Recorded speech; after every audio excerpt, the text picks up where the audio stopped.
ฝนตกแบบCCSอีหยังกินดีเนาะเดือนตุลาแล้วจ้าแต่ว่าฝนยังตกดี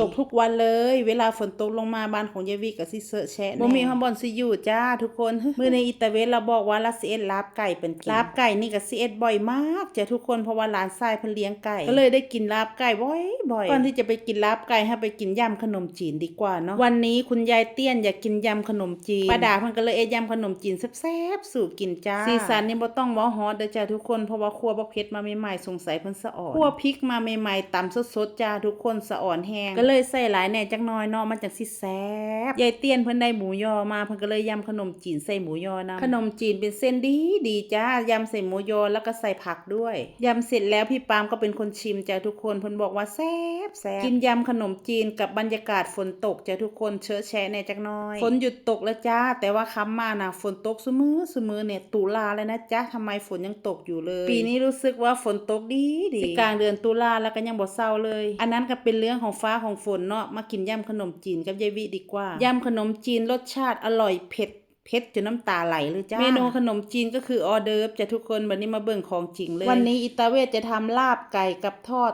ชิ้นส่วนเป็ดจ้ะทุกคนเป็ดตั้งแต่เอสโตจีนเนาะอิตาเวทเราจงไว้แล้วก็สิจงส่วนที่เป็นหัวเป็ดตีนเป็ดแล้วก็ตูดเป็ดไว้เอาทิ้งไว้ในตู้เย็นตั้งนานเลยจ้าทุกคนว่าสิกินตั้งโดนแล้วแหละแต่ว่าบ่ได้กินจ้าเถื่อโมเมนต์อย่างดอกจ้าเพราะว่ากับข้าวบ้านของยายวิน่ะหลายเนาะบ้านของยายวิขายอาหารสดจ้ะทุกคนกับข้าวมันก็เลยหลายเนาะบางอันบางอย่างมันก็เลยลืมไปเลยจ้าว่ามันมีอยู่ทอดหัวเป็ดหัวบักใหญ่ใจทุกคนเป็นแต่แซ่บของบ่เนาะถ้าแม่นผู้ใดอยากกินก็มาเด้อจ้ามาหายายวิได้เลยยินดีต้อนรับทุกคนเสมอจ้าทอดหัวเป็ดนี่ก็จะเป็นออเดิร์ฟจ้ะทุกคนกินไปด้วยทอดไปด้วยเพราะว่ามื้อนี้ยายวิเอิ้นพี่เอิ้นน้องมากินน้ำคือเก่าเวลาเอ็ดลาบไก่ลาบเป็ดก็เอิ้นกันมากินซุ่มกันคือเก่าเนาะจ้าคำมาแรงมาญาติพี่น้องมากินข้าวโฮมกันมีความสุขตามอัตภาพชีวิตของคนเฮาก็บ่ต้องการหยังหลายทุกคนในครอบครัวของเฮามีความสุขเท่านี้ก็พอแล้วเนาะลาบไก่ของอิตาเวสก็สูตรเดิมจ้ะทุกคนแซ่บคือเก่าส่วนพี่โดก็บอกว่าทอดหัวเป็ดตาเวทนะเค็มนิดหน่อยนะเค็มอยู่ใส่ได้บักน้อยๆอันนี้ว่าเป็นหลายว่าซ่านตาเพิ่นว่า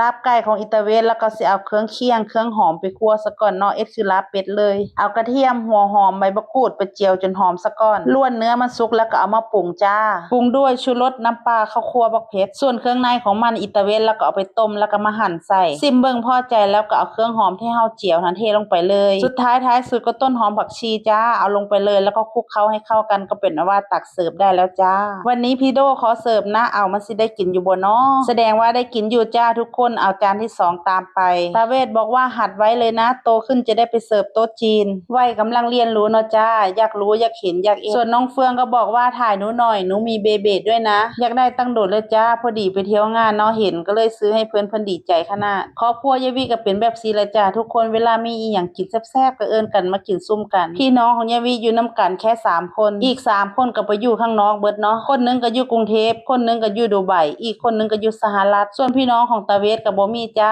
ต่างคนก็มีครอบครัวแล้วก็ไปเอ็ดเฮือนอยู่ข้างนอกเบิดเหลือแต่แม่ย่าอยู่ผู้เดียวแต่ตอนนี้เราก็ไปอยู่สกลกับลูกสาวแล้วไปยามลูกยามหลานจักหน่อยแล้วก็กลับมาจ้าเสร็จเรียบร้อยทุกเมนูมาเด้อจ้าทุกคนมากินน้ำกันขอตัวไปกินข้าวกันเด้อบ๊ายบาย